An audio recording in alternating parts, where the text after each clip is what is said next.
Ecological Politics and Democratic Theory is a part of the Routledge Studies in Extremism and Democracy series and begins with a fundamental question. Can the most radical ecological movements impose their beliefs on society without regard for democratic principles? In simpler terms, should eco-activists and the far-left environmentalists pursue the greater good and well-being of the majority, even if it means resorting to intimidation, propaganda, and violence? To address this issue, the author examines the eco-authoritarian movement of the 1960s, characterizing it as excessively pessimistic about both the immediacy of environmental crises and humanity's ability to solve collective action problems. One of the prominent actors in this arena, Greenpeace, is highlighted, following an exploration of the eco-authoritarian diagnosis and their Course of Politics Chapter 2.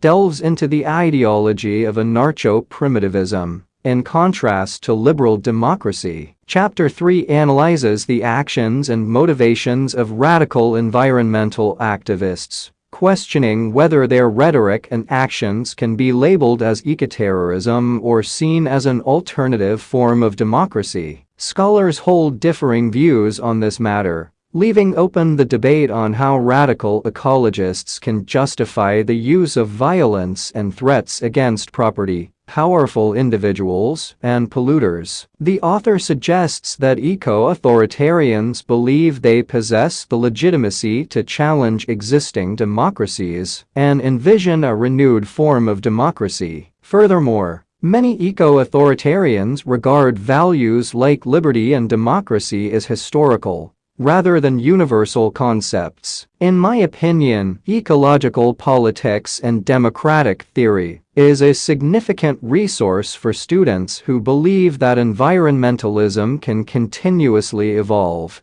and that there are no inherent political or ethical boundaries in pursuing environmental goals, always acting in the name of nature and for the future. Mathew Humphrey provides depth and nuance to a broader discourse. It's essential to note that this is not a right-wing book in any sense. The author thoroughly explains the logic of anarcho-primitivism, and the overall argument is well supported and nuanced. One of the book's key strengths lies in its ability to articulate numerous concepts in this field, including the eco-centric worldview, deep ecology. The potential readership for ecological politics and democratic theory should not be limited to students of environmental studies and geopolitics. It engages with ideologies, values, and political philosophy akin to John Rawls and effectively challenges the concept of democracy within environmental movements. Every page offers thought-provoking insights and deserves attention.